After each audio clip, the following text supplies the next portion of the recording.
আসসালামু আলাইকুম সবাই কেমন আছেন আশা করি সবাই অনেক ভালো আছেন তো অনেক দিন পরে আরেকটা নতুন ভিডিও নিয়ে আসলাম আমার গত ভিডিওতে আপনারা মোবাইলে ব্যাক কভার দেখেছেন আর আজকে আমি যে ভিডিওটা আপনাদের সাথে শেয়ার করব সেটা হচ্ছে এই যে একটা হেজাব খুবই কম দামি একটা হেজাব এটাকে আমি একটা দামি হেজাব বানিয়ে ফেলবো আর জানেন আমি হাতে কাজ করতে খুবই পছন্দ করি তো ভাবলাম তো নিজের মনের মতো করে এবার ঈদে হেজাবগুলোকে সাজিয়ে নিয়ে আমি অনেকগুলো হেজাব নিয়ে আসছি আমি এক এক করে হেজাবগুলো আপনাদের সাথে শেয়ার করব তো আজকে আমি হেজাবের মধ্যে আপনাদেরকে দেখাবো এই স্টোনগুলো বসায় আমার এক ভিডিওতে কিন্তু আপনারা এই স্টোনগুলো দেখছেন যা আমি এগুলো চকবাজার থেকে নিয়ে আসছি এই দেখেন এই যে স্টোনগুলো এগুলো আমি আঠা দিয়ে বসাবো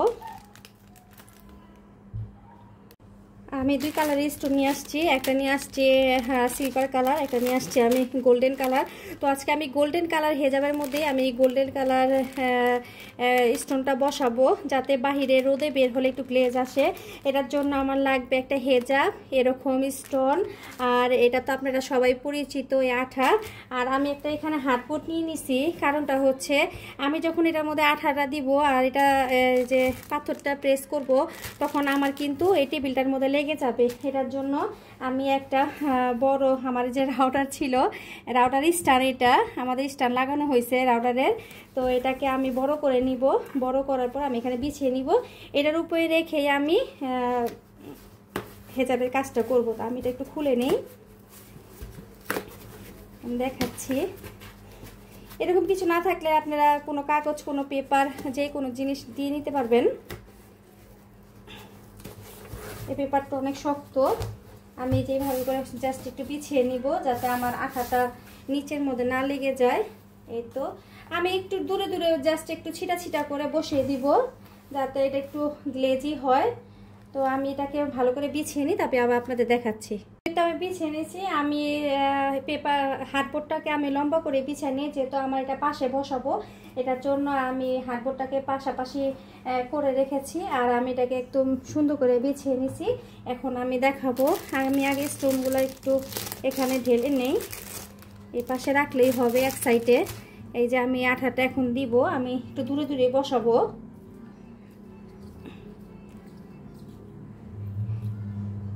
এই যে যেহেতু আমি আঠা দিয়ে কাজ করি এটার জন্য মুখটা একটু আঠা দিয়ে ভরে গেছে আর যারা নতুন তারা তো এটা একদমই ক্লিন পাবেন যেহেতু আমাকে এটা দিয়ে অনেক কাজ করা হয়েছে তো আমি এখন একটু দূরে দূরে করে একটা একটু একটু করে দিব বেশি না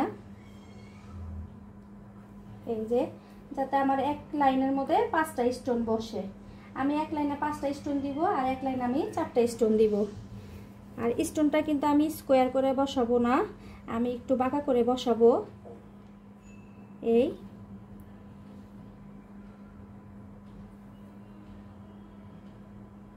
হাত দিয়ে একটু প্রেস করে দিতে হবে তারপরে হচ্ছে আসলে এটা অনেক কিন্তু কষ্টকর এটা দেখলে মনে হয় অনেক ইজি কিন্তু আমরা যারা কাজ করি তারাই বুঝতে পারি যে এটা কতটুকু কষ্টকর এটা খুবই বুঝে বুঝে লাগাতে হয়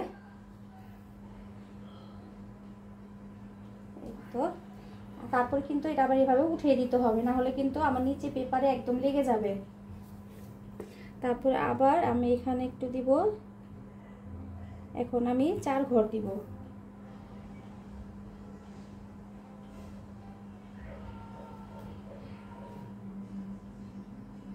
জাস্ট একটু ছিটা ছিটা করে দিলেই হবে একদম সিরিয়াল ভাবে যে দিতে হবে এটা কোনো কথা না যাতে আবার হেজাবটা পরার পরে একটু গ্লেজ মারে জানি না ক্যামেরাতে দেখা যাচ্ছে কিনা তাও আমি চেষ্টা করতেছি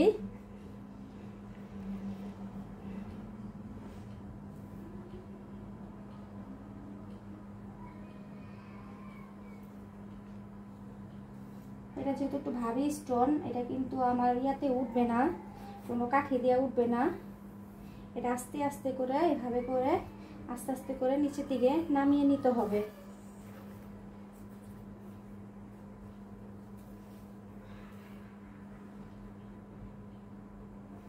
তারপরে আবার আমি একটু হাতে নিয়ে দেখাচ্ছি এই দেখেন আমার স্টোনটা ঠিক এইভাবে বসেছে এই যে এটা আমি গোল্ডেনের মধ্যে গোল্ডেন দিছি কারণ হচ্ছে যখন আমি এটা বাহিরে পরে যাব তখন এটা আমার রোদে একটু গ্লেজ মারবে তারপর আবার আমি এখন এখানে 5টা দিব।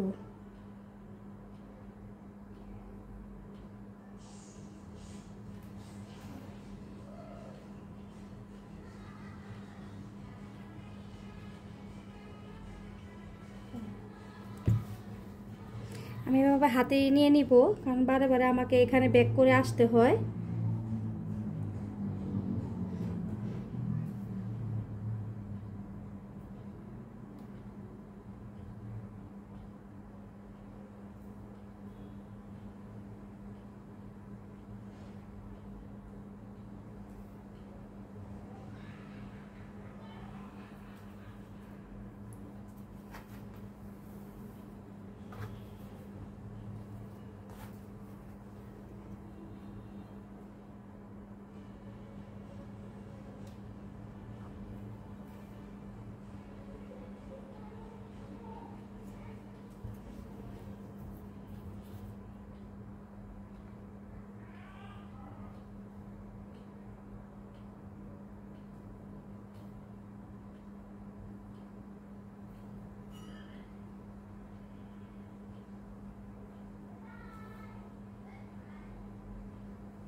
তো এই দেখেন আমি কিন্তু অল্প একটু করছি, আমি আপনাদের একটু কাছে থেকে দেখাচ্ছি, যেহেতু ক্যামেরা কিন্তু দূরের থেকে বোঝা যাচ্ছে না।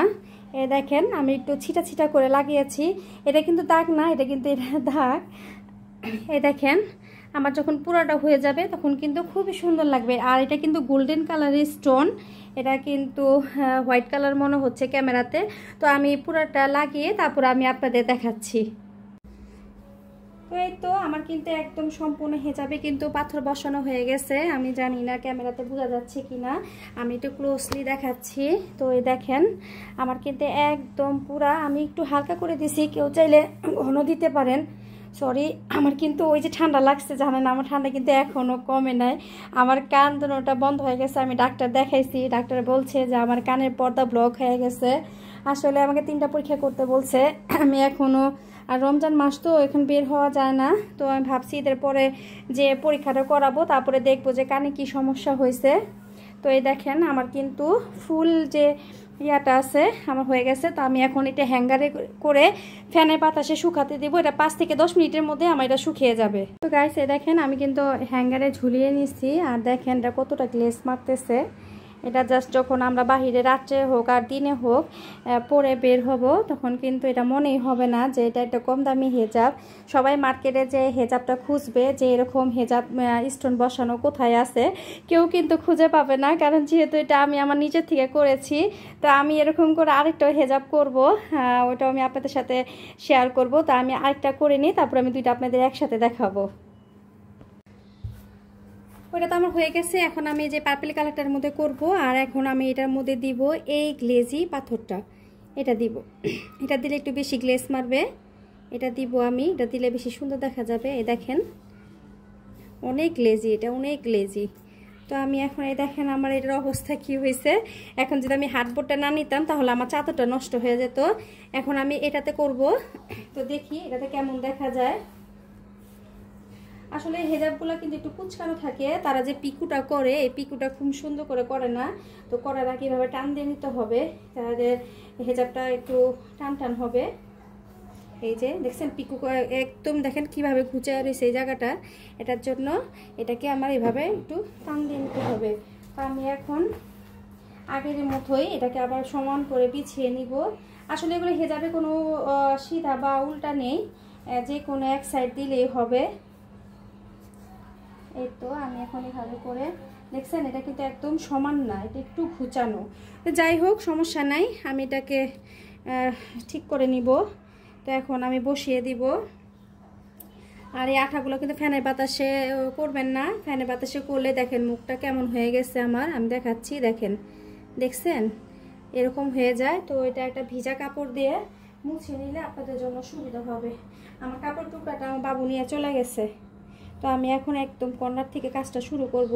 এটা একটু ঘন করে দিব, এখানে আমি 6টা করে দিব, 2টা 3টা 4টা 5টা 6টা।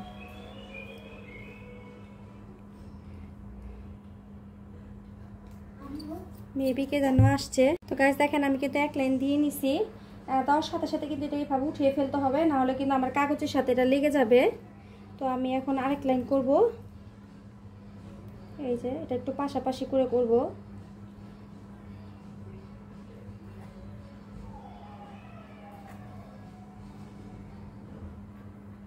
আপনারা চাইলে অন্য কোনো ডিজাইনও করতে পারেন, এগুলো দিয়ে যে কোনো ডিজাইনই করা যায়। এই যে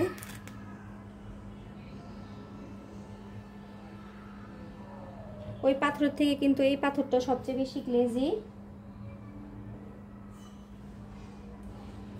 এই যে ক্যামেরাতে বোঝা যাচ্ছে কি না? হ্যাঁ বোঝা যাচ্ছে। তো আমি এভাবে করে আমি আবারও সম্পূর্ণটা করে তারপর আপনাদের দেখাচ্ছি। তো গাইস এই যে আমার কিন্তু এই হেজাবটাও একদম হয়ে গেছে। আসলে এগুলা খাতি জমা একটু করতে হয়, অনেক সময় লাগে। এই দেখেন আমি এই পাথরটা বসাইছি, এটা কিন্তু অনেকই গ্লেজ মারতেছে। এই যে এটা আমি এই যে হ্যাঙ্গারে নিয়ে নিছি, এটা শুকাবে, শুকানোর পরে তারপর আমি দেখব। তো আমি এখানে এই হ্যাঙ্গারে দিয়ে দেই, তাহলে আমার এটা দেখতে একটু সুন্দর লাগবে। এই যে এই দেখেন আমার এই ঘরটা কিন্তু অনেক এলোমেলো হয়ে রয়েছে, আপনারা ওগুলা দেখেন না, আপনারা শুধু আমার হেজাবটা দেখেন। আশা করি আপনারা ওইভাবে পরে নেবেন। এই দেখেন, এই যে এই দেখেন খুবই ভালো লাগতেছে। তো আমার আরও হেজাব আছে, ওগুলো আমি আপনাদের সাথে শেয়ার করব। আপাতত আমি এখন 2টা হেজাব আপনাদের সাথে শেয়ার করলাম।